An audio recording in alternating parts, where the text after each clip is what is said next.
Ottengono delle foto come quelle che avete visto all'inizio del video. Se vi sono sembrati dei lavori grafici, vi sbagliate, in realtà sono proprio delle foto.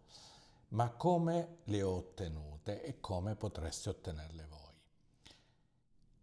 Stiamo parlando di ICM Photography, che vuol dire Intentional Camera Movement, quindi un movimento della macchina fotografico intenzionale, cioè io lo faccio apposta per ottenere quel genere di mosso. E allora, come ho fatto? Detto che le ho fatte con questa macchina, in pratica un cellulare Xiaomi 15 Ultra, applicando, come vedete di sopra, un filtro ND da 1,5 a 10 stop, anche se non sempre si possono usare tutti e 10 gli stop. Le foto sono state fatte così. E detto che naturalmente questo non vuol dire che non possiate usare una normale macchina fotografica. Oltretutto, con una normale macchina fotografica vi sarà più facile perché si potranno regolare i tempi di scatto anche attraverso la chiusura del diaframma, cosa che nei telefoni in generale non è possibile perché generalmente hanno un'apertura fissa, standard, al massimo dell'apertura. Oltretutto, in generale sono estremamente luminosi rispetto alle macchine fotografiche, gli obiettivi dei cellulari. Infatti, nel caso mio ho usato il 100 mm di questa macchina, che è il quarto obiettivo, perché pur essendo un ottimo obiettivo è un obiettivo leggermente più scuro.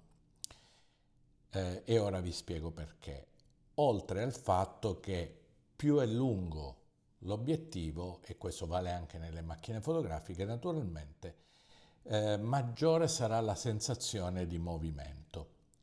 Quindi, come ho fatto? In pratica ho preso il cellulare, come può essere una macchina fotografica, l'ho messo in Pro, gli ho messo un tempo di scatto di 0,5, quindi di mezzo secondo, ho abbassato al minimo gli ISO, che qua il minimo è ISO 50, li ho scattate in ultra RAW, quindi in RAW, poi spingendo il pulsante di scatto abbasso, quindi faccio questo movimento dall'alto verso il basso della macchina e nel frattempo, mentre io ho il filtro ND quasi al massimo della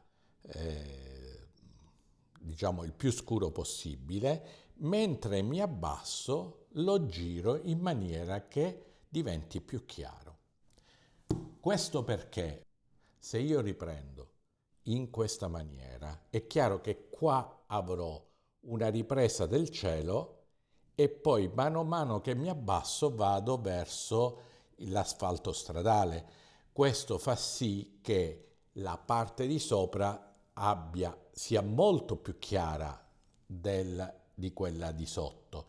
Quindi in questa maniera, ruotando l'ND da più scuro verso più chiaro, cerco di mantenere un certo bilanciamento, diciamo, dell'esposizione.